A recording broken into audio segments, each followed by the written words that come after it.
Pues nada, para la gente de YouTube, la rapidez, ¿eh? Para la gente de YouTube, pues bueno, seguidme en Twitch y vamos a seguir con Kropotkin. Vamos a aprender un poco de anarquismo, a ver si conseguimos acabar con el Estado y con el capitalismo, ¿vale? Que de eso se trata, para eso vivimos y mi idea es convertir todo esto en una célula anarquista para poder derribar al Estado. Tenéis 2 directos ya en el canal, en una lista de reproducción de los capítulos anteriores, ¿vale? Que los capítulos anteriores, ahora os los digo, no aparecen. Directamente no están en el índice. Perfecto, pues. Pues nada, nosotros seguimos, ¿vale? Vamos con el capítulo de los alimentos. ¿Qué nos cuenta aquí el Tito Kropotkin? Dice: si la próxima revolución debe ser una revolución social, se distinguirá de los anteriores levantamientos no solo por sus fines, sino también por sus procedimientos. Un fin nuevo requiere procedimientos nuevos. Esto es muy interesante, esto es vale para todo en la vida, ¿eh? A ver si me subraya el boli. Un fin nuevo requiere nuevos procedimientos. Es decir, que si buscamos cosas nuevas no debemos repetir mecanismos del pasado porque no estamos en el mismo contexto, ¿vale? Eso es algo que debemos tener en cuenta. Para futuras luchas, como los objetivos van a ser diferentes, lo que debemos hacer, según nos dice aquí Kropotkin, es buscar nuevos mecanismos para llegar a esos fines. Es decir, el medio depende del fin. No, el fin depende del medio y el medio depende del fin, realmente. Los 3 grandes movimientos populares que tuvieron lugar en Francia desde hace un siglo difieren entre sí en muchos aspectos, y sin embargo todos poseen un rasgo común. El pueblo se bate para derrocar al antiguo régimen y derrama así su preciosa sangre. Después de librarse de la opresión, regresa a la sombra. Un gobierno compuesto de hombres más o menos honrados se constituye y se encarga de organizar la República de 1793, el trabajo en 1848 y la Comuna Libre en 1871. Imbuido de ideas jacobinas, ese gobierno se preocupa ante todo de las cuestiones políticas: reorganización de la máquina del poder, depuración del personal administrativo, separación entre Iglesia y Estado, libertades cívicas y así sucesivamente. Bueno, a cuestión de esto que está comentando ahora, hay mucha gente que ha teorizado sobre todo sobre qué pasaría después de una revolución o qué deberíamos de hacer después de una revolución, ¿no? O qué se debería de hacer después de una revolución. Porque sí que es cierto que existe mucha teoría sobre cómo llegar a la revolución, me refiero a teoría, escritos, ¿no? Sobre cómo llegar a la revolución de múltiples maneras, pero hay muy poco, o había, porque ahora sí que había en ese tiempo muy pocos escritos, muy pocos teóricos y teóricas que dijesen qué había que hacer después, ¿no? Una vez conquistado el poder, ¿qué hacemos? Al día siguiente, ¿qué hay que hacer? Aquí Kropotkin sí que nos propone, algunas cosas que sí que podríamos hacer a la hora de llegar a un estado, que es reorganizar la máquina del poder, la depuración del personal administrativo, la separación entre la iglesia y el estado, esto es más ideológico, libertades cívicas y así sucesivamente, ¿no? Vemos que ya existía en su tiempo cierta metodología de qué hacer a la hora de llegar al poder. Es verdad que las asociaciones obreras vigilan a los nuevos gobernantes, a menudo imponen sus ideas, pero incluso en esas asociaciones, sean los oradores burgueses o trabajadores, siempre domina la idea burguesa. Se habla mucho de cuestiones políticas y se olvida la cuestión del pan. Las ganicas de comer, hombre. Grandes ideas se originaron en estas épocas. Ideas que han conmovido al mundo. Las palabras que fueron pronunciadas un siglo atrás aún hacen acelerar los latidos de nuestros corazones, pero el pan faltaba en los suburbios. Tengo un poquito de barba anarquista, madre mía. En cuanto estallaba la revolución, se detenía inevitablemente el trabajo, así como la circulación de los productos, y se ocultaban los capitales. Durante esos periodos el patrón nada tenía que temer, vivía de sus rentas, bien especulaba con la miseria, pero el asalariado se veía reducido a vivir al día. Se anunciaba la escasez. Aparecía la miseria, una miseria como no se había visto con el antiguo régimen.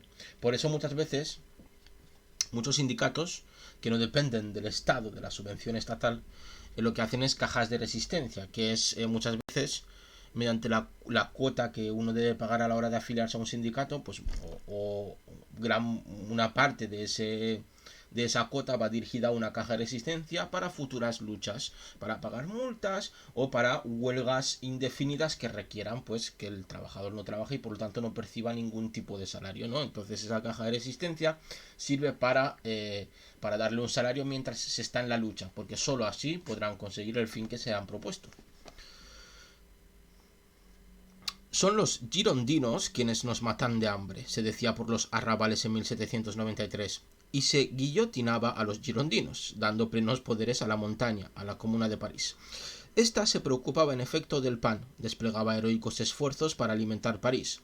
Fouché y Collot d'Herbois creaban los graneros de la abundancia en Lyon, pero se disponía de ínfima cantidad de grano para llenarlos.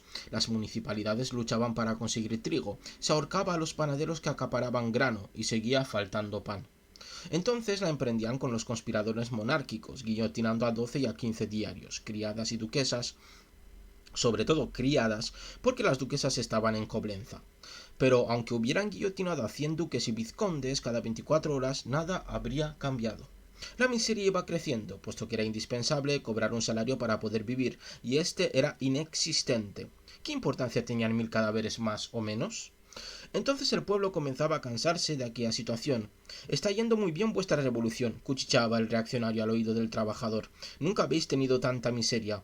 Y el rico se tranquilizaba poco a poco, salía de su escondite, se mofaba de los desposeídos con su pomposo lujo, vestía de manera excéntrica y decía a los trabajadores: vamos, basta de tonterías, ¿qué habéis ganado con la revolución? Ya es hora de acabar con ella. Y con el corazón oprimido al límite de su paciencia, el revolucionario pensaba: otra vez la revolución perdida. Se volvía a su tugurio y se desentendía de todo. Entonces los reaccionarios se mostraban altivos y llevaban a cabo su golpe de estado. Muerta la revolución, ya no les quedaba sino pisotear su cadáver. Y lo pisoteaban con fuerza, se derramaban oleadas de sangre, el terror blanco segaba cabezas, poblaba las cárceles y entre tanto las orgías de los maleantes de alto nivel retomaban su curso. Esta es la imagen de todas nuestras revoluciones. En 1848 el trabajador parisiense ponía 3 meses de miseria al servicio de la República y al cabo de ese tiempo, completamente extenuado, hacía un último esfuerzo desesperado, un esfuerzo que era ahogado por las masacres generales. Vemos aquí que nos describe una cierta metodología o algo que ocurría siempre, ¿no? Que era que se hacía la revolución, se conseguía el poder, pero seguía habiendo miseria porque no se trabajaba, porque los que hacían la revolución no percibían ningún tipo de salario, mientras los ricos vivían de las rentas, podían estar tranquilos, escondidos en sus casoplones o lejos de lo que sería el lugar de conflicto, y cuando esa miseria acababa con pues las ganas de revolución de los revolucionarios, venían y decían: veis cómo antes estabais peor, veis cómo con nosotros estabais mejor, y ahí se acababa la revolución. Y en 1871 concluía la Comuna por falta de combatientes. No había olvidado decretar la separación entre Iglesia y Estado, pero no pensó hasta mucho más tarde en asegurar a todos el pan. Y en París se vio a los tipos elegantes mofarse de los federados, diciéndoles: imbéciles, id a hacer que os maten por 6 reales, mientras nosotros nos damos una comilona en el restaurante de moda. Se dieron cuenta del error los últimos días. Se preparó una sopa comunal, pero ya era demasiado tarde. Los versalleses estaban dentro de las murallas. Pan. La revolución necesita pan. Que se ocupen otros de repartir circulares de prosa brillante, que se pongan todos los galones que puedan soportar sus hombros, que otros hagan peroratas acerca de las libertades políticas. Es decir, lo que está diciendo aquí a grandes rasgos, trayéndolo a la actualidad, es que la revolución lo que necesita es que se cumplan ciertas cuestiones materiales que tengan que ver con el comer, ¿no? Lo voy a apuntar aquí.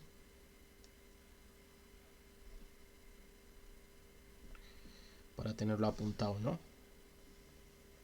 Perfecto. Nuestra tarea consistirá en hacer lo imposible para que los primeros días de la revolución, y mientras ésta dure, no haya un solo hombre en el territorio insurrecto a quien le falte el pan, ni una sola mujer que se vea obligada a hacer cola delante de una panadería que le arroje después la bola de salvado a modo de limosna, ni un solo niño a quien le falte lo necesario para su débil constitución. La idea burguesa fue la de dar discursos acerca de los grandes principios, o mejor dicho, acerca de las grandes mentiras. La idea popular será asegurar el pan para todos, y mientras que burgueses y trabajadores aburguesados desocupados jugarán a ser grandes hombres en sus largas charlas, mientras que la gente práctica discutirá interminablemente acerca de las formas de gobierno, nosotros, los utopistas, deberemos ocuparnos del pan cotidiano. Y sin temor alguno afirmamos que cada uno debe y puede comer tanto como necesite, y que la revolución vencerá cuando haya pan para todos.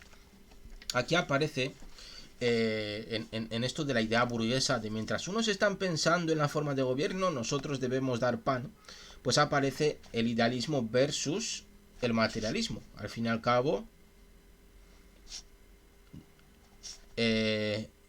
Kropotkin bebe de las ideas materialistas, ¿no? Es un materialista que se contrapone la idea de pensar a la idea de hacer, ¿no? Mientras los otros están pensando, nosotros vamos a hacer, ¿no? Creo que es interesante eso. Somos utopistas, es cosa sabida de todos. En efecto, tan utopistas que nuestra utopía nos lleva incluso a creer que la revolución debe y puede garantizar a todos el alojamiento, el vestido y el pan, lo que disgusta en gran medida a los burgueses rojos o azules. Ojo, burgueses rojos o azules, porque saben que un pueblo que coma satisfactoriamente sería muy difícil de dominar. Pues bien, nosotros nos mantenemos en nuestro propósito. Es preciso asegurar el pan al pueblo sublevado y que esta cuestión sea la primera de todas. Esto que está todo el rato diciéndolo, es preciso asegurar el pan al pueblo sublevado. Vemos que una de las cuestiones más acuciantes, ¿no? en su tiempo, en el tiempo que vivió Kropotkin y que escribió esta obra, vemos que era el hambre. Porque es un tema central, ¿no? Al fin y al cabo está hablando todo el rato. Lo primero que tenemos que hacer es dar de comer al pueblo. Luego ya vendrá todo lo demás. Ni siquiera el alojamiento, sino el hambre. El hambre es lo preocupante. Si se resuelve el interés del pueblo, la revolución irá por buen camino, porque para resolver el problema de los alimentos debemos aceptar un principio de igualdad que se impondrá ante cualquier otra solución. Es seguro que la próxima revolución, como sucedió en 1848, estallará en medio de una enorme crisis industrial. Desde hace unos 12 años nos hallamos en un estado de plena efervescencia, y la situación seguirá agravándose. Todo contribuye a ello. La concurrencia de las naciones jóvenes que compiten por conquistar los antiguos mercados, las guerras, los impuestos siempre crecientes, las deudas de los estados, lo inseguro del mañana, las grandes empresas en el extranjero. En este momento en Europa millones de trabajadores carecen de trabajo. ¿Os recuerda algo? Y la situación se agravará cuando estalle la revolución y se haya propagado como el fuego en un reguero de pólvora. El número de obreros sin trabajo se duplicará en cuanto se levanten barricadas en Europa y en Estados Unidos. ¿Qué haremos entonces para asegurar el pan a esas muchedumbres? No sabemos si la gente que se autodenomina práctica se ha planteado alguna vez esta pregunta con todo lo que conlleva, pero lo que sí sabemos es que quieren mantener el asalariado, así que es muy probable que promuevan los talleres nacionales y los trabajos públicos para dar el pan a los desocupados. No sabemos si la gente que se denomina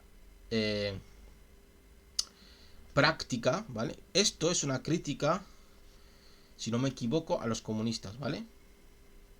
Es una puya, ¿vale?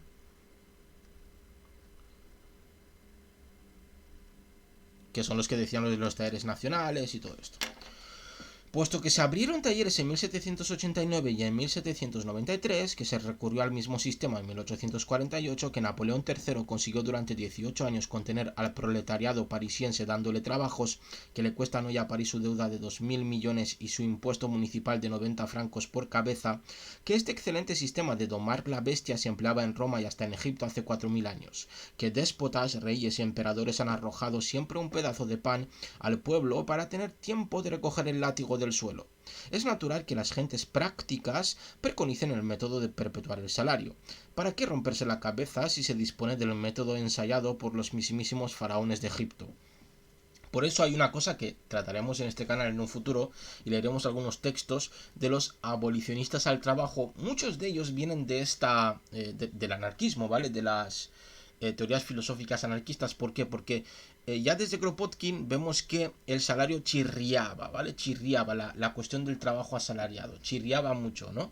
Incluso en esos tiempos, porque ahora ya se está viendo que el trabajo asalariado se va a acabar ya con la tecnología, o por lo menos va a menguar poco a poco mediante lo que llaman digitalización de los mercados.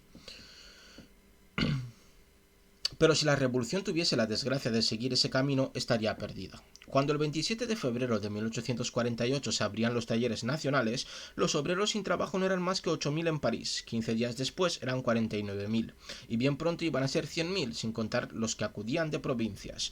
Sin embargo, en aquella época, la industria y el comercio no ocupaban en Francia la mitad de los brazos que ocupan hoy, y sabido es que en tiempo de revolución lo que más padece es el intercambio comercial y la industria. Basta pensar solo en el número de obreros que trabajan directa e indirectamente para la exportación, en el número de brazos empleados en las industrias de artículos de lujo que tienen por clientela a la minoría burguesa. La revolución en Europa supone el cierre inmediato de la mitad de las fábricas y manufacturas, representa a millones de trabajadores arrojados a la calle con sus familias, y tratarían de solucionar esta terrible situación con talleres nacionales, es decir, con nuevas industrias creadas de inmediato para emplear a los parados. Cosa que ya nos lo ha advertido antes, no serviría de nada porque el comercio exterior en medio de la revolución estaría cerrado y casi todos los caminos comerciales dentro del país, es decir, los nacionales, también tendrían una funcionalidad que podríamos denominar poco halagüeña, ¿no? Que no funcionaría de manera correcta. Es evidente, como ya lo dijo Proudhon, que también lo leeremos en este canal, que el menor ataque a la propiedad provocará la completa desorganización de todo el régimen basado en la empresa privada y en el salariado. La sociedad misma se verá obligada a asumir el conjunto de la producción y a reorganizarla según las necesidades de toda la población. Pero esta reorganización no es posible ni en un día ni en un mes, y exige cierto periodo de adaptación, durante el cual millones de hombres se verían privados de medios de existencia. Por tanto, ¿qué debe hacerse?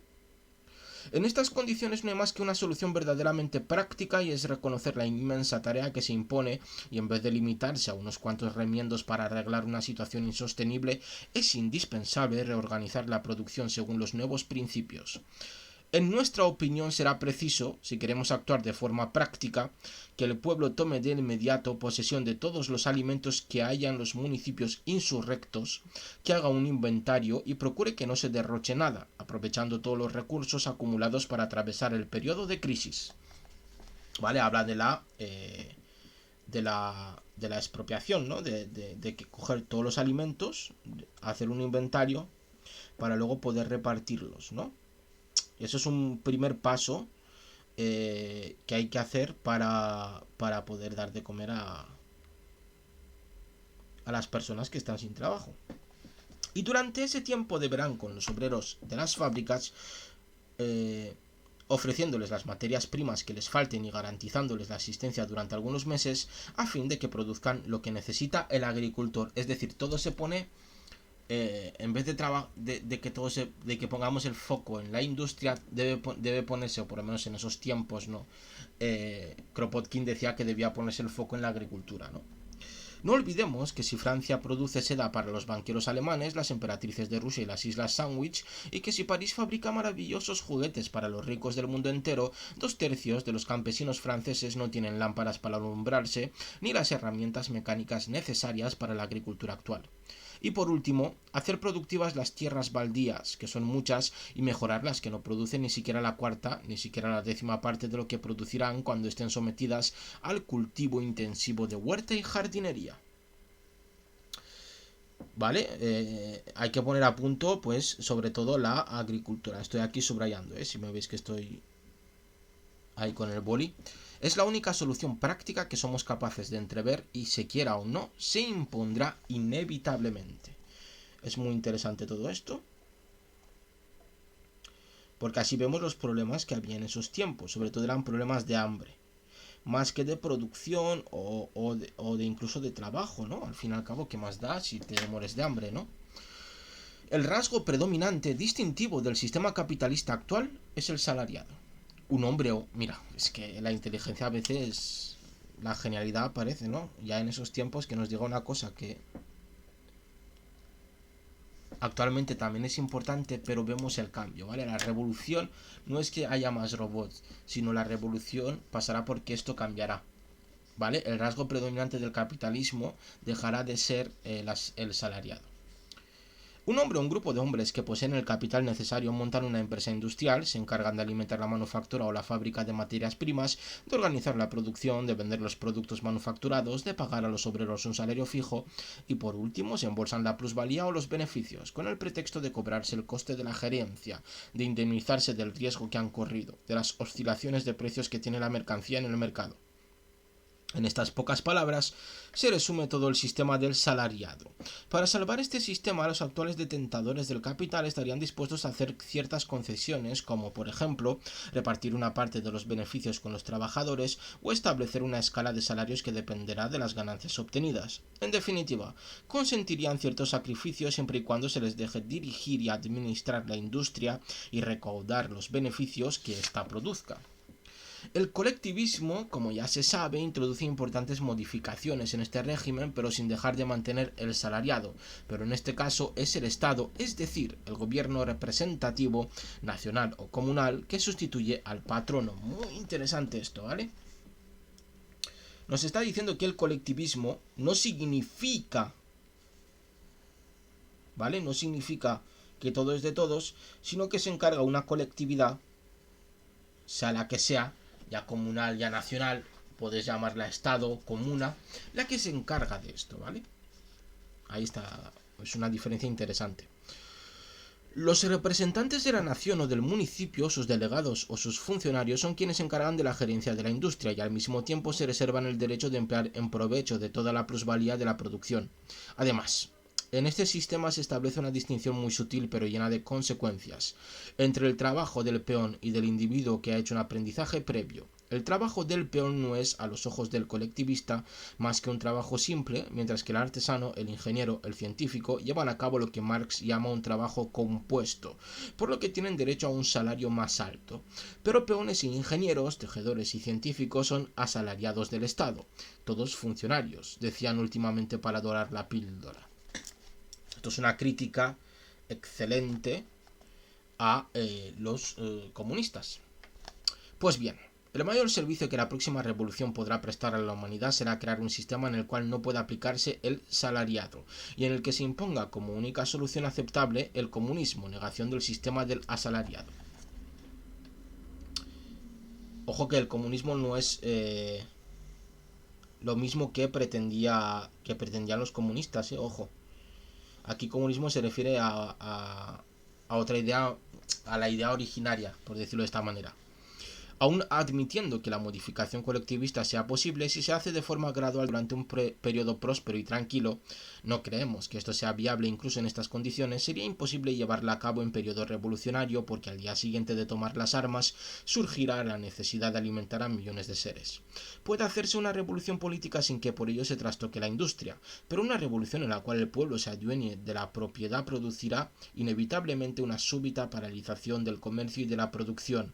Los millones del Estado no bastarían para asalariar a los millones de hombres faltos de trabajo. No nos cansaremos de insistir en este punto, la reorganización de la industria sobre nuevas bases. Más adelante mostraremos la enormidad del problema.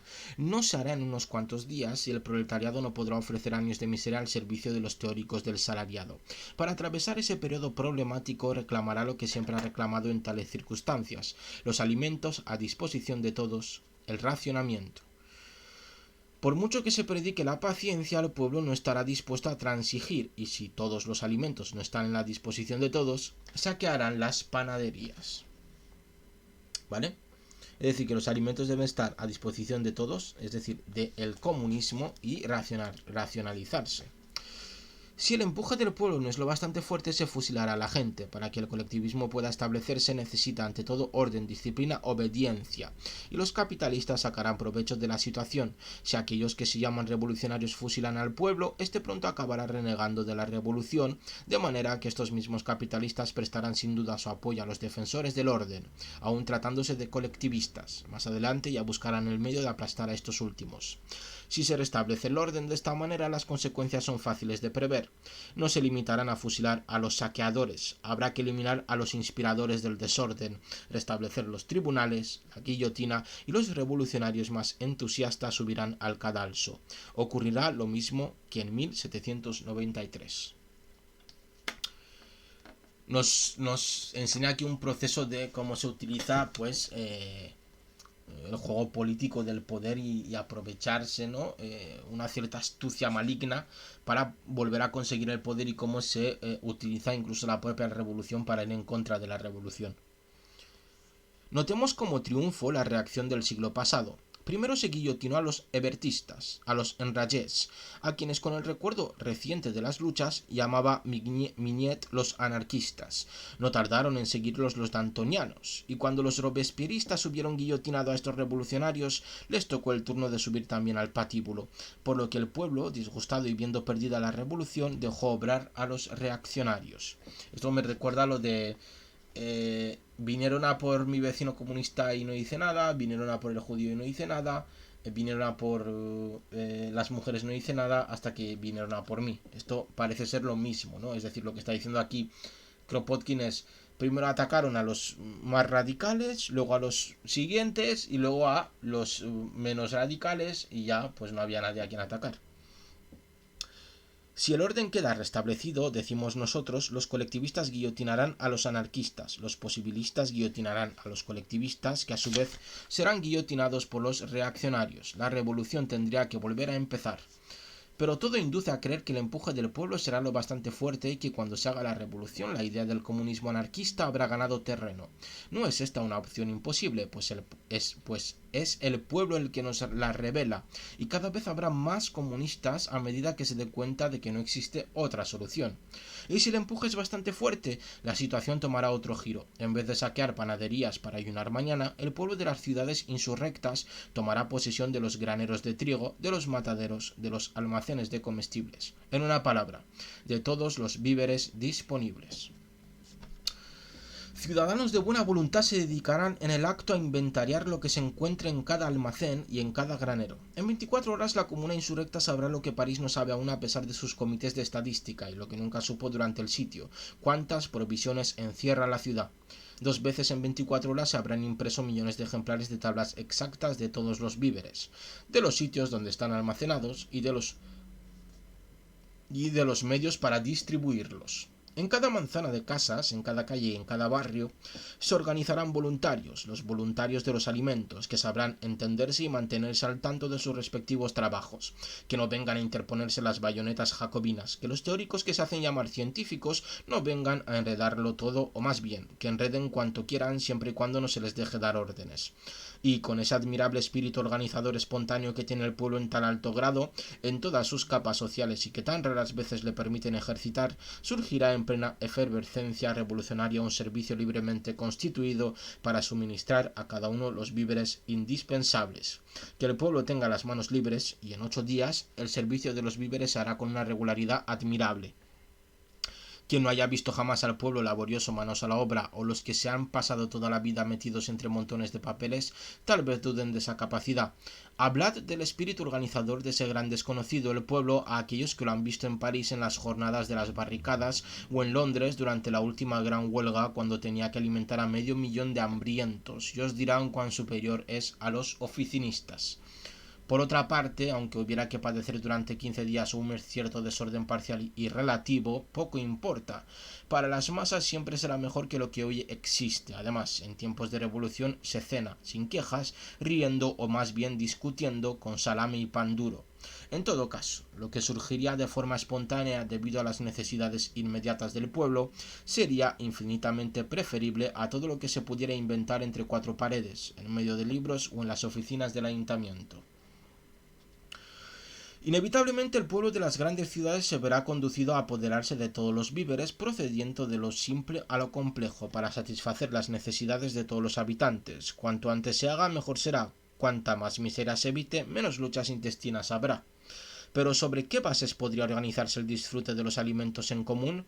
Esta es la pregunta que surge de forma natural. Pues bien, no hay 2 maneras diferentes de hacerlo con equidad, sino una sola que responde a los sentimientos de justicia, y es de veras práctica, el sistema adoptado ya por los municipios agrarios en Europa.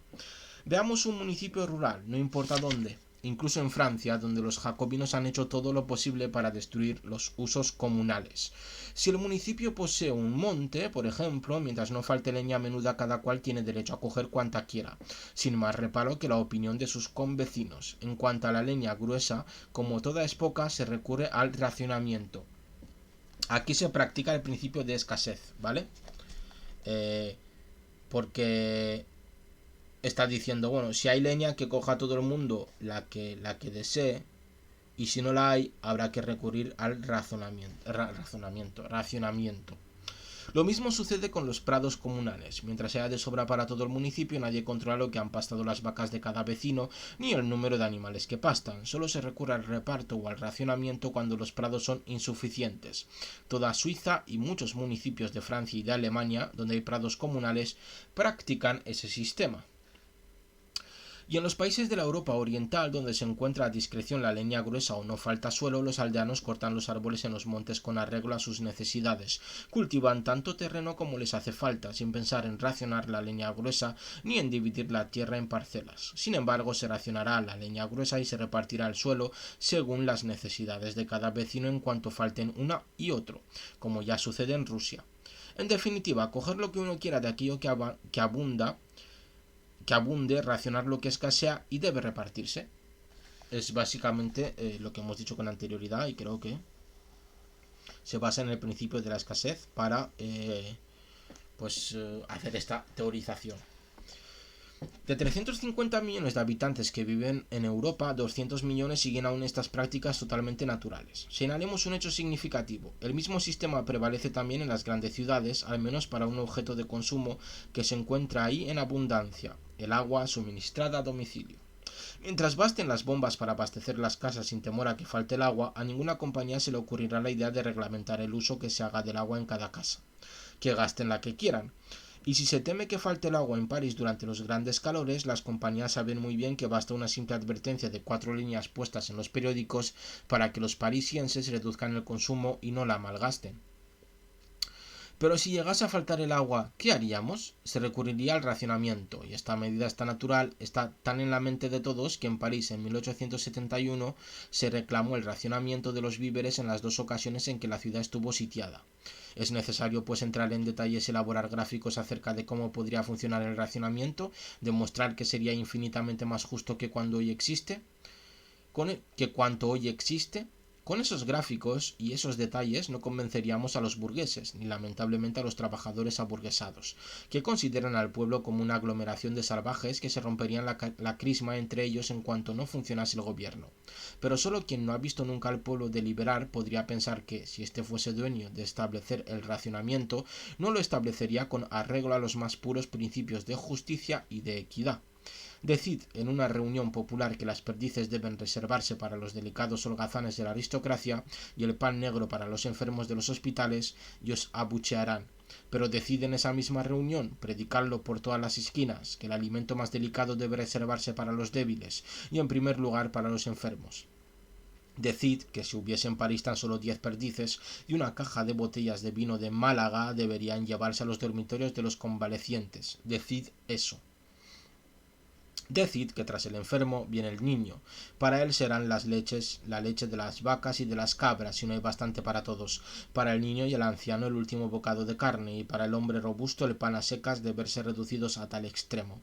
Decid que si no hay suficientes cantidades de un alimento y hay que racionarlo, se reservarán las últimas raciones para quien más las necesite. Decid esto y veréis cómo lográis el asentimiento unánime. Vamos, que de cada cual... ¿cómo era la frase? Ya no me acuerdo. De cada cual sus necesidades, a cada cual su... Que a los más débiles... No me acuerdo, era la frase de Marx, ¿vale? Pero no me acuerdo de la frase. Aquí lo que nos está diciendo es, hay que darle lo mejor, lo primero a los que más lo necesiten, ¿no? Primero hay que dar a los que más lo necesiten. Y esto no es baladí, ¿vale? Porque hay una diferencia, ¿vale? Existe una diferencia con, por ejemplo, los nacionalismos, ¿vale? Que dicen que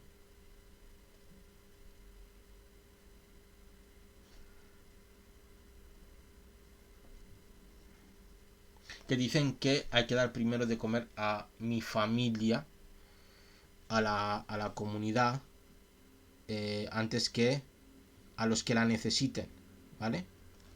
Espero que aquí se ve, ¿no?, la importancia de este pensamiento. Lo que está diciendo aquí Kropotkin es, hay que dárselo a quien lo necesite, sin importar de dónde venga, pero los nacionalismos dicen, no, primero mi familia y luego los demás, ¿vale? Vemos ya cierta diferencia en el pensamiento filosófico.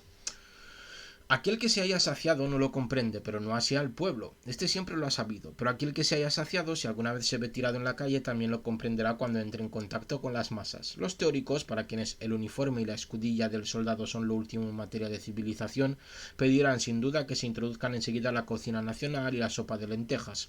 Invocarán las ventajas de economizar combustible y víveres, estableciendo inmensas cocinas donde todo el mundo deberá acudir a tomar su ración de caldo, pan y verdura.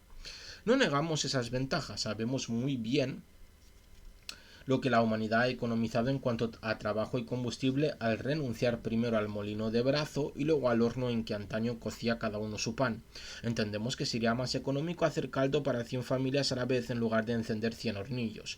También sabemos que hay 1000 maneras de preparar las patatas, pero que estas no serían peores porque se cociesen en una sola marmita para 100 familias a la vez. Comprendemos, en fin, que la variedad de la cocina reside sobre todo en la manera de sazonar de cada mujer, aquí un poco de machismo, pero que no por ello la cocción en común de un quintal de patatas no impediría que cada una las sazonase a su modo. Y también sabemos que con caldo de carne se pueden hacer 100 sopas diferentes para satisfacer 100 gustos distintos. Sabemos todo esto y sin embargo afirmamos que nadie tiene derecho a obligar a una mujer a coger ya cocidas las patatas en el depósito municipal si prefiere cocerlas ella en su olla en su hogar. Y sobre todo queremos que cada uno pueda consumir su alimento como le plazca, en el seno de la familia o con los amigos, o incluso en el restaurante si lo prefiere. Seguramente surgirán grandes cocinas en vez de los restaurantes donde hoy se envenena a la gente. La parisiense está acostumbrada a comprar el caldo en la carnicería para hacer una sopa a su gusto, y el ama de casa londinense sabe que pueden asarle la carne y hasta su tarta de manzana o de rubiarbo en la panadería por unos pocos cuartos, economizando así tiempo y carbón. Y cuando la cocina común, el horno comunal del futuro, ya no sea un lugar de fraude, falsificación y envenenamiento, se creará la costumbre de dirigirse a ese horno para tener preparadas las partes fundamentales de la comida para luego darles el último toque, cada cual a su gusto. Vemos que también aquí hay un problema, o Kropotkin lo deja ver, ¿no? Un problema un tanto extraño con los restaurantes y las cocinas, que podríamos decir que se han convertido en negocio, que parece ser que no estaban muy bien y que no tenían una salubridad decente y que realmente envenenaban a las personas utilizando productos de mala calidad, ¿no? Cosa que parece que a Kropotkin le cabreaba bastante. Pero hacer de ello una ley e imponerse el deber de adquirir ya cocido el alimento sería tan repulsivo para el hombre del siglo XIX como las ideas de convento o de cuartel, ideas malsanas, nacidas en cerebros pervertidos por el mando militar o deformadas por una educación religiosa.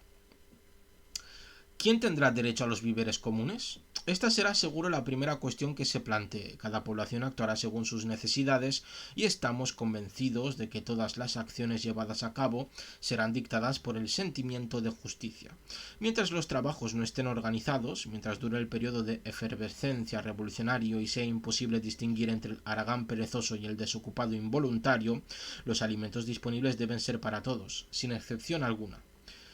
Los que hayan combatido arma en mano contra la victoria popular o conspirado contra ella se apresurarán por decisión propia a librar de su presencia el territorio insurrecto. Pero nos parece que el pueblo, siempre enemigo de represalias y magnánimo, partirá el pan con todos los que se hayan quedado en su seno, sean expropiadores o expropiados.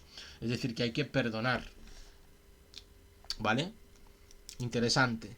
Dice, pero nos parece que el pueblo, siempre enemigo de represalias y magnánimo, partirá el pan con todos los que se han quedado en su seno, sean expropiados o expropiadores. Si se inspira en esta idea, la revolución no perderá nada con ello, y cuando se reanude el trabajo, se verá a aquellos que combatían entre sí la víspera encontrarse juntos en el mismo taller. En una sociedad en la que el trabajo es libre, no hay que temer a los holgazanes. Pero al cabo de un mes faltarán los víveres, nos gritan ya los críticos. Tanto mejor, contestamos nosotros. Eso probará que por primera vez en su vida el proletario habrá comido hasta saciarse. En cuanto a los medios para reemplazar lo que haya consumido, esa es precisamente la cuestión que vamos a desarrollar a continuación. Vamos a ver qué nos propone en cuanto a la forma de producir, ¿no?, comida. ¿Con qué medios puede asegurar una ciudad en plena revolución social el suministro de alimentos? Respondemos a esta pregunta, pero es evidente que los procedimientos a los que se recurra dependerán del carácter de la revolución en cada provincia, así como el de las naciones vecinas. Si toda la nación, o mejor aún, Europa entera, hiciese de forma conjunta y al mismo tiempo la revolución social y abrazase de lleno el comunismo, sobraría en consecuencia. Pero si solo algunos municipios en Europa implantan el comunismo, habrá que elegir optar por otros procedimientos. Cada situación exige medios distintos. Antes de seguir, analicemos la situación europea y, sin intención de profetizar, intentemos deducir cómo se desarrollaría la revolución, al menos en sus principales rasgos. Es de desear que toda Europa se levante a la vez, que en todas partes se expropie y se inspiren en los principios comunistas. Semejante levantamiento facilitaría muchísimo la tarea de nuestro siglo. Pero todo induce a creer que no sucederá así. No dudamos que la revolución abarque toda Europa. Si una de las 4 grandes capitales del continente, París, Viena, Bruselas o Berlín, se levantan y derriba su gobierno, es casi seguro que las otras 3 harán otro tanto con pocas semanas de diferencia. También es probable que en las penínsulas ibérica e itálica, e incluso en Londres y San Petersburgo, la revolución no se haga esperar. Pero, ¿se manifestará en todas partes de la misma manera? Permítanos dudarlo. Es muy probable que en todas partes se lleven a cabo expropiaciones en mayor o menor escala, y si estas expropiaciones se practican en una de las grandes naciones europeas, ejercerán un gran influjo en todas las demás, pero los inicios de la revolución ofrecerán grandes diferencias locales, y su desarrollo no será siempre idéntico en los distintos países. En 1789-1793, los campesinos franceses necesitaron 4 años para abolir de forma definitiva los derechos feudales, y los burgueses para derribar la monarquía. No debemos olvidarlo, la revolución tardará cierto tiempo en desarrollarse, y no lo hará al mismo ritmo en todas partes. También es dudoso, sobre todo al principio, que tome un carácter abiertamente socialista en todas las naciones europeas. Recordemos que Alemania aún se halla en pleno imperio unitario y que sus partidos más liberales sueñan con la República Jacobina de 1848 y la organización del trabajo de Louis Blanc, mientras que el pueblo francés quiere al menos la comuna libre, si no es la comuna comunista. Vemos aquí que Kropotkin conocía un poquito, ¿no?, de la política europea de su tiempo, sobre todo la de los grandes países, ¿no? Me parece interesante. Parecía que estaba en contacto, ¿no?, con la intelectualidad europea de ese tiempo. Todo induce a creer que Alemania irá más lejos que Francia en la próxima revolución. Francia, al hacer su revolución burguesa del siglo XVIII, fue más lejos que la Inglaterra del siglo XVII. Además del poder real, abolió el poder de la aristocracia terrateniente, que aún representa una fuerza poderosa entre los ingleses. Pero si Alemania va más lejos y lo hace mejor que Francia en 1848, ciertamente la idea que inspire los comienzos de su revolución será la de 1848, como la idea que inspirará la revolución en Rusia será la de 1789, modificada hasta cierto punto por el movimiento intelectual de nuestro siglo. Sin otorgar, por otra parte, a estas previsiones más importancia que la que merecen, podemos sacar las siguientes conclusiones. La revolución tomará un carácter diferente en las distintas naciones de Europa. Con respecto a la socialización de los productos, no será el mismo el nivel alcanzado. Bastante realista, Kropotkin, ¿vale? Creía exactamente pues que las revoluciones son contingentes, es decir, que dependen de su contexto y del momento en el que se producen, ¿no? Se deduce de esto que las naciones más avanzadas deberán ajustar su ritmo al de las naciones más retrasadas, como se ha dicho alguna vez. ¿Esperar a que la revolución comunista haya madurado en todas las naciones civilizadas? Por supuesto que no. Y aunque así se quisiera, sería imposible. La historia no espera a los rezagados. ¿Vale? Muy guapa esta frase. La historia no espera a los rezagados. Por otra parte, no creemos que en un mismo país se haga la revolución conjunta con la que sueñan algunos socialistas. Es muy probable que, Si una de las 5 o 6 grandes ciudades de Francia, París, Lyon, Marsella, Lille, Saint-Étienne, Burdeos, proclaman la comuna, las otras sigan su ejemplo y varias ciudades menos populosas hagan otro tanto. También es de esperar que algunas cuencas mineras y ciertos centros industriales no tarden en licenciar a sus patronos y constituirse en agrupaciones libres. Pero no ocurrirá lo mismo en muchos pueblos rurales, a pesar de la cercanía de los municipios insurrectos, permanecerán a la expectativa y continuarán viviendo bajo el régimen individualista. Al ver que no aparecen por el lugar el alguacil ni el cobrador de impuestos, los campesinos no se mostrarán hostiles con los insurrectos, aprovecharán de la situación mientras aguardan el momento de ajustarles las cuentas a los explotadores locales. Pero con ese espíritu práctico que ha caracterizado siempre los levantamientos agrarios, recordemos la apasionada labor de 1792, se afanarán por cultivar la tierra, queriéndolo aún más por estar libre de impuestos y de hipotecas. En cuanto al exterior, la revolución habrá estallado en todas partes, aunque presentando distintos aspectos, aquí unitaria, allá federalista, pero siempre con un trasfondo socialista. No existirá la uniformidad, ¿vale? Espero que lo tengamos en cuenta. No existirá la uniformidad. Y si me permitís, he hecho un traguito de agua porque madre mía.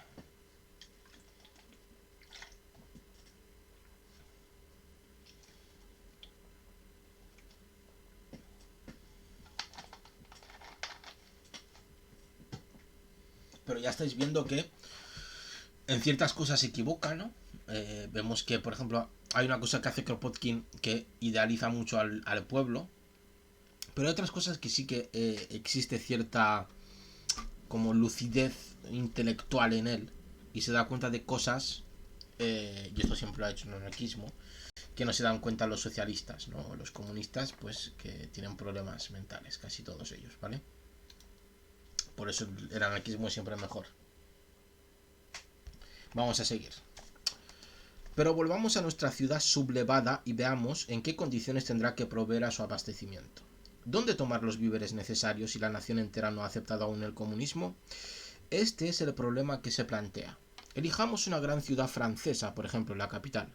París consume cada año millones de quintales de cereales, 350.000 bueyes y vacas, 200.000 terneras, 300 cerdos y más de 2 millones de carneros, sin contar los animales de caza. Me parece muy poco cerdo, ¿eh? 300 solo, no lo sé. Además, París necesita unos 8 millones de kilos de manteca, 172 millones de huevos y todo lo demás en las mismas proporciones. Puede ser que lo de los cerdos sea que había muy pocos o que eran un lujo, ¿no? Y por eso hay tan pocos. Las harinas y los cereales llegan de Estados Unidos, Rusia, Hungría, Italia, Egipto y la India. El ganado de Alemania, Italia, España y hasta de Rumanía y Rusia. En cuanto a los demás comestibles, no hay país en el mundo que no contribuya. Veamos primero cómo se podría abastecer de víveres a París o a cualquier otra gran ciudad con los productos que se cultivan en los campos franceses y que los agricultores están deseando entregar para su consumo. Hay una cosa que no sé si os habéis dado cuenta, que todo el rato no habla de Francia como nación, sino que habla de ciudades, de que la revolución empezará aquí, en esta ciudad. Si empiezan las 5 más grandes ciudades de Francia, ocurrirá en todas las demás. Vemos que no tiene en cuenta o que no le gusta la idea de nación en sí, ¿no? Veamos, vale. Para los autoritarios, la cuestión no presenta ninguna dificultad. Primero crearían un gobierno fuertemente centralizado, armado con todos los órganos de coerción, policía, ejército, guillotina. Ese gobierno mandaría elaborar estadísticas de todo lo que se recolecta en Francia, dividiría el país en cierto número de distritos de alimentación y ordenaría que tal alimento y en tal cantidad se transportase a tal sitio, se entregase tal día, en tal estación, lo recibiese tal funcionario, se almacenase en tal almacén y así sucesivamente. Muy interesante, ¿no? Lo que vendría a ser una centralización del libro, ¿vale? De cualquier país centralizado. En este caso, por ejemplo, España, pues es un país que está bastante descentralizado. Un autoritario lo que querría realmente es tenerlo todo bajo control. Pues bien, nosotros estamos convencidos de que esta solución no es la deseable, además nunca podría ser puesta en práctica, es pura utopía. Una cosa bastante cierta, el centralismo jamás puede ser puesto en práctica, en su totalidad. Semejante estado de cosas puede soñarse con la pluma en la mano, pero en la práctica es materialmente imposible. Sería preciso no contar con el espíritu de independencia de la humanidad. Eso implicaría la insurrección general, 3 o 4 vendées en lugar de una, la guerra de las aldeas contra las ciudades, Francia entera insurrecta contra la ciudad que osase imponer este régimen. Basta de utopías jacobinas. Los jacobinos son autoritarios, ¿vale? Son centralistas de pro, ¿vale? Veamos si podemos organizarnos de otra manera. En 1793 el campo sitió por hambre a las grandes ciudades y mató la revolución. Sin embargo, se sabe que la producción de cereales en Francia no había disminuido en 1792-1793. Incluso todo induce a creer que había aumentado, pero después de apoderarse de gran parte de las tierras señoriales y de haber cosechado en esas tierras, los burgueses campesinos no quisieron vender su trigo por asignados, lo guardaron esperando el alza de los precios o el pago en monedas de oro. Y ni las medidas más rigurosas de los convencionales para forzar a los acaparadores a vender el trigo, ni las ejecuciones de pena capital nada pudieron hacer contra esa huelga. Sin embargo, ya sabemos que a los comisarios de la convención poco les importaba guillotinar a los acaparadores, siquiera el pueblo tenía reparos en ahorcarlos de un farol. Y sin embargo, el trigo permanecía en los almacenes y las gentes de las ciudades pasaba hambre. Pero, ¿qué les ofrecían a los que trabajaban los campos a cambio de sus rudas labores? Asignados, unos papeluchos cuyo valor bajaba de día en día, unos billetes que marcaban 500 libras en caracteres impresos, pero sin valor real. Con un billete de 1000 libras no había para comprar un par de botas y se comprende que el campesino no aceptara de ninguna manera intercambiar un año de trabajo por un pedazo de papel que no le permitía comprarse siquiera una camisa. Y mientras ofrezcan al agricultor del suelo un pedazo de papel sin valor, se llame asignado o bono de trabajo, ocurrirá lo mismo. Los alimentos permanecerán en el campo y la ciudad se verá privada de ellos, aunque se recurra de nuevo a la guillotina y a los ahorcamientos. Lo que debe ofrecerse al campesino no es papel, sino la mercancía que necesita de forma inmediata, la máquina de la que ahora se priva con pena, el vestido que lo resguarda de la intemperie, la lámpara y el petróleo que reemplacen su capo de vela, la pala, el rastrillo, el arado, en fin, todo aquello que no tiene, y no porque desconozca cuánto lo necesita, sino porque en su existencia de privaciones y de trabajo extenuante, 1000 objetos útiles son inaccesibles para él a causa de su precio. Que la ciudad empiece ahora mismo a producir aquello que le falta al campesino en lugar de elaborar baratijas para adornos de las burguesas. Que las máquinas de coser de París hagan prendas de trabajo y de domingo para el campo en vez de ajuares de novia. Que la fábrica construya máquinas agrícolas, palas y rastrillos en lugar de esperar que los ingleses nos las envíen a cambio de nuestro vino. Que la ciudad no envíe a las aldeas a comisarios con fajas rojas o multicolores para comunicar al labrador la orden de llevar sus provisiones a tal sitio, sino que los visiten amigos, hermanos, para decirles: traednos vuestros productos y coged en nuestros almacenes todas las cosas manufacturadas que necesitéis. Y entonces afluirán de todas partes los víveres. El campesino guardará lo que necesite para vivir, pero enviará el resto a los trabajadores de las ciudades, en los cuales, por vez primera en el curso de la historia, verá a hermanos y no a explotadores. Quizás se nos diga que esto exige una transformación completa de la industria. Desde luego que sí, en ciertas ramas, pero hay otras 1000 que podrán modificarse con rapidez de modo que suministren a los aldeanos vestidos, relojes, muebles, aperos y maquinaria sencilla que la ciudad le hace pagar tan caros en estos momentos. Tejedores, sastres, zapateros, quincalleros, ebanistas y tantos otros no encontrarán dificultad alguna en abandonar la producción de artículos de lujo por el trabajo de utilidad. Tan solo se necesita ser conscientes de la necesidad de esta transformación, que ésta se considere como un acto de justicia y de progreso, que no se deje llevar por esa ilusión tan cara a los teóricos de que la revolución debe limitarse a tomar posesión de la plusvalía y de que la producción y el comercio pueden permanecer siendo lo que son en nuestros días. A nuestro parecer, en esto reside todo, en ofrecer al agricultor, a cambio de sus productos, no papeles mojados, sea lo que lleven escritos, sino los objetos de consumo necesarios para el cultivador. Si se hace así, afluirán los víveres a las ciudades, si no, habrá escasez en las ciudades con las siguientes consecuencias: las represalias de los reaccionarios. Vemos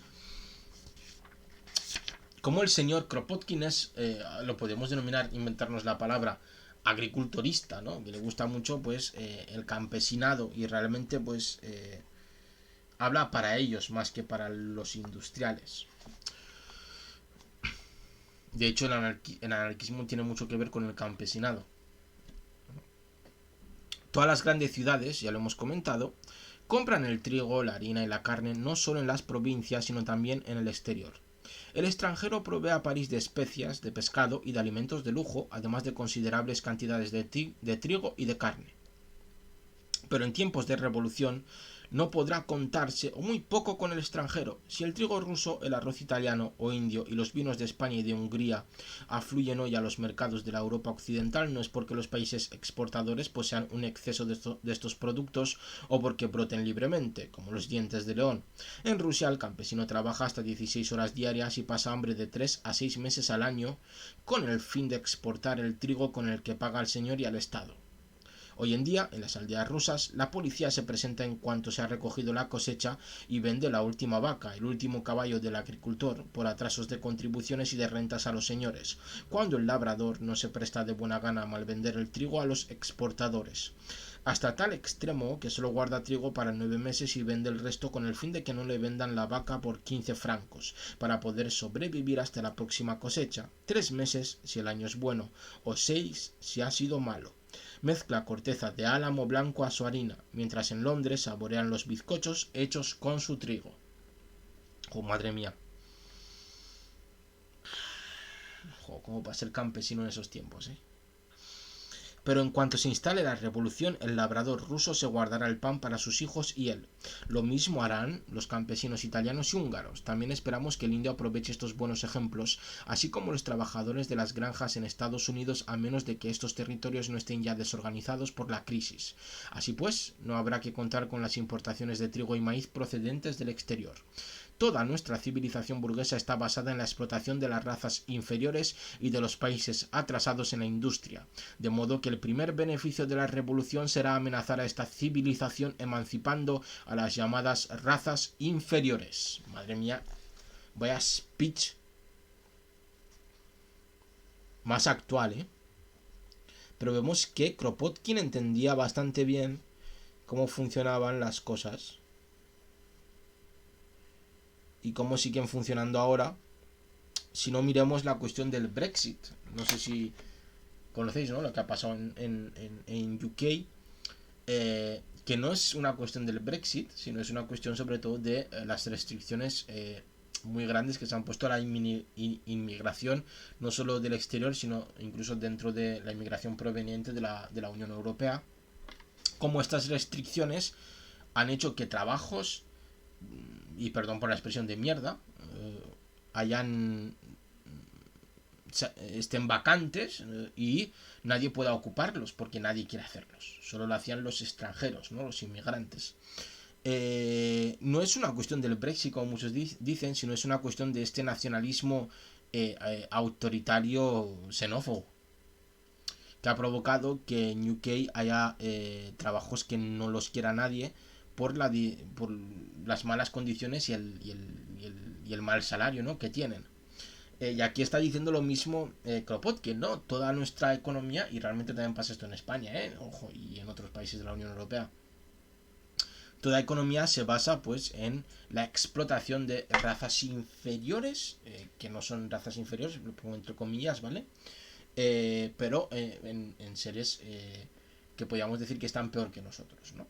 Entonces todos los peores trabajos que mantienen nuestra economía y que nos facilitan a nosotros que consigamos mejores trabajos los hacen personas, en este caso que suelen ser inmigrantes o precariado pobre del propio país nacional también, que sin esta gente nosotros tendríamos que estar haciendo esos trabajos y ya tendríamos dificultades para realizar los trabajos que deseamos o que nos dan muchísimo más dinero.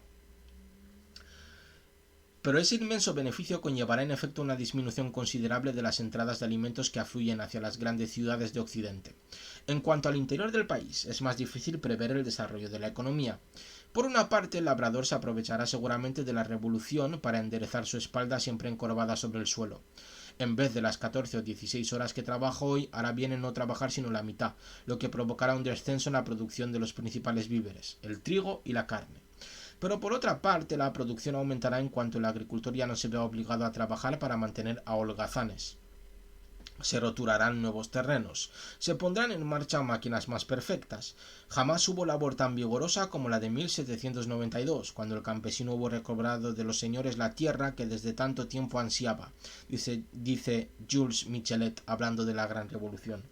Poco después, cada agricultor tendrá acceso al cultivo intensivo cuando la comunidad posea la maquinaria perfeccionada y los abonos químicos necesarios, pero todo induce a creer que al principio podrá disminuir la producción agrícola en Francia y fuera de ella.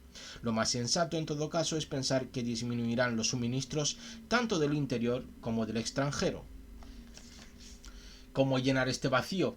Caramba, pues llenándolo uno mismo. Es absurdo complicarse la vida cuando la solución es simple. Es indispensable que las grandes ciudades cultiven la tierra como lo hacen los pueblos rurales. Hay que llevar a cabo lo que la biología llamaría la integración de las funciones. Después de haber dividido el trabajo, es preciso integrar. Así funciona toda la naturaleza.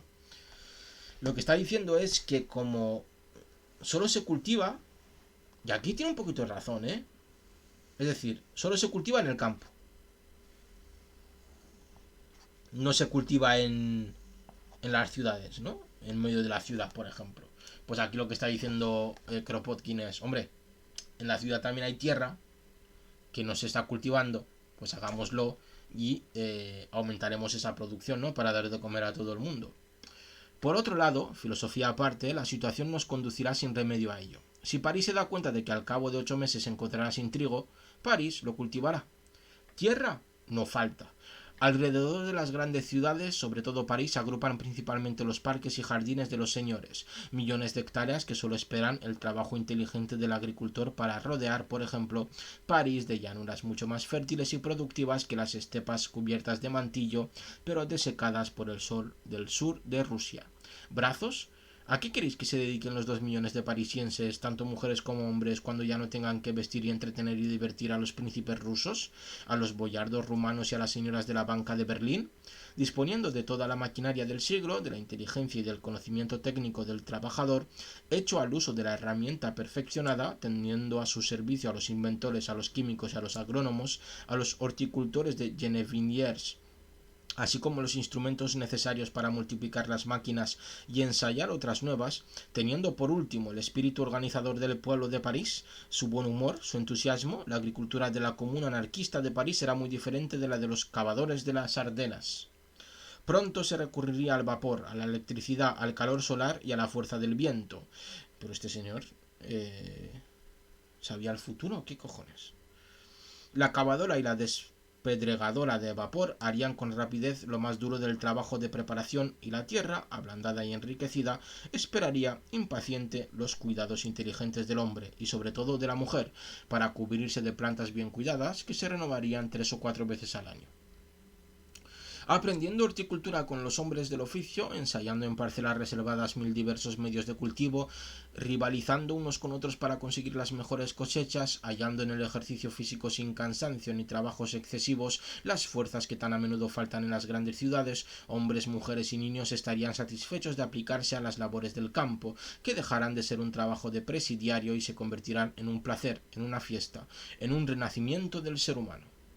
No hay tierras estériles, la tierra vale lo que vale el hombre, esto es lo que proclama la agricultura moderna. La tierra de lo que le piden, solo se trata de pedir con inteligencia. La tierra da lo que le piden, perdón. Un territorio, aunque sea tan pequeño como los 2 departamentos del Sena y del Sena y Oise, y tengan que alimentar a una gran ciudad como París, bastaría prácticamente para llenar los vacíos que en torno suyo pudieran provocar la revolución. La combinación de la agricultura con la industria, el hombre agricultor e industrial al mismo tiempo, a esto nos conducirá necesariamente la comuna comunista si se lanza sin miedo por el camino de la expropiación. Si la comuna decide enfrentarse a este reto, no fracasará por el hambre. Este no es el peligro, sino la cobardía de espíritu, los prejuicios, hacer las cosas a medias. El peligro reside en aquellas palabras que Danton le gritaba al pueblo francés: audacia, audacia y más audacia. Sobre todo audacia intelectual, que surgirá sin dudarlo tras la audacia de la voluntad. ¡Bravo! ¡Bravo! ¡Bravo! Bueno, os ha gustado, ¿no? Y aquí acaba el capítulo de la alimentación. Muy interesante. Obviamente en ciertas cosas se equivoca, muchas de ellas. En la idealización del pueblo, en la apuesta solamente por la agricultura. Aunque al final sí que dice una cosa que me resulta interesante, que es la combinación del hombre industrial, ¿no? Con el hombre de la agricultura, ¿no? Que se convierta como en un hombre perfecto que haga de todo, pues podemos ver que es un poco también idealista. Pero hay cosas que sí que se ve esa lucidez. Y esta es la manera, pues, que se propone en este libro la cuestión del alimento, ¿no? En la conquista del pan del Kropotkin. Seguiremos ahondando en esta maravillosa filosofía que es el anarquismo y hablaremos de ella muchísimo más. Así que nada, yo me despido. Espero que os haya gustado mucho el directo, como siempre. Yo os mando millones de besos y espero que estéis bien. Chao, chao.